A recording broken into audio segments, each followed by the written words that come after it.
وہ شخص کامیاب نہیں ہو پاتا جس میں ناکامی کا خوف کامیابی کی چاہت سے زیادہ ہو۔ اپنے دشمنوں کے چالوں سے پریشان نہ ہوا کرو، بے شک تمہارا رب سب سے بہتر چال چلنے والا ہے۔ ایمان کی خوبصورتی یہ ہے کہ وہ غم میں بھی امید زندہ رکھتا ہے۔ دعا میں جو خلوص ہوتا ہے وہ قسمت کے دروازے کھول دیتا ہے۔ اللہ کبھی کسی دل کو بلا وجہ نہیں توڑتا، وہ اس میں بہتر بنانے کی گنجائش پیدا کرتا ہے۔ سجدہ وہ مقام ہے جہاں انسان زمین پر ہو کر بھی آسمان سے قریب ہو جاتا ہے۔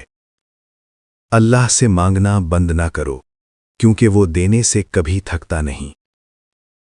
عبادت وہ پناہ ہے جہاں دل دنیا کے زخم بھول جاتا ہے۔ دکھ کے اندھیروں میں بھی امید کا ایک ذرہ باقی رہنا ایمان کی علامت ہے۔ جو خود کو جان لیتا ہے وہ دوسروں کے فیصلوں سے نہیں ملتا۔ انسان کی گہرائی اس کے احساس سے ناپی جاتی ہے، دولت سے نہیں۔ جو خود کو سنبھال لیتا ہے وہ دنیا کی کسی مشکل سے نہیں ڈرتا۔ انسان تب بڑا بنتا ہے جب وہ اپنے درد کو سمجھنے لگتا ہے۔ اصل طاقت الفاظ میں نہیں بلکہ برداشت میں چھپی ہوتی ہے۔ ذہنی سکون اس وقت پیدا ہوتا ہے جب دل ضد اور غصے کو چھوڑ دیتا ہے۔ جو خود سے سچ بولتا ہے دنیا کے ہر جھوٹ سے بچ جاتا ہے۔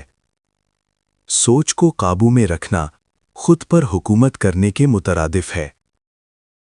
جو چیزیں مقدر میں نہیں ہوتیں ان کا پیچھا کرنا تمہیں تھکا دے گا۔ روشنی ہمیشہ موجود ہوتی ہے، بس دیکھنے کا شعور ہونا چاہیے۔ خاموشی اکثر سب سے بلند جواب ہوتی ہے۔ سایہ وہاں ہوتا ہے جہاں روشنی ہوتی ہے۔ جو دل کے سکون کو پا لیتا ہے وہ دنیا کے طوفانوں سے نہیں ڈرتا۔ جو اپنی غلطیوں سے نہیں سیکھتا وہ زندگی کو ضائع کر دیتا ہے۔ سمندر کی گہرائی جاننے کے لیے اس میں کودنا پڑتا ہے۔ کنارے پر کھڑے ہو کر صرف لہریں گنی جا سکتی ہیں۔ پھول اپنی خوشبو خود محسوس نہیں کرتا مگر ہر طرف مہک بکھیر دیتا ہے۔ سمندر کی گہرائی جاننے کے لیے اس میں کودنا پڑتا ہے۔ کنارے پر کھڑے ہو کر صرف لہریں گنی جا سکتی ہیں۔ راستہ بنانے کے لیے پتھر ہٹانے نہیں پڑتے، کچھ قدموں کو نرمی اختیار کرنی پڑتی ہے۔ بیوی کی یہ 3 چیزیں شوہر کو جلد بوڑھا کر دیتی ہے۔ کہا جاتا ہے کہ بیوی کا غیر مناسب رویہ، بد زبانی اور شوہر کو اس کا مقام نہ دینا شوہر کو جلد بوڑھا کر دیتا ہے۔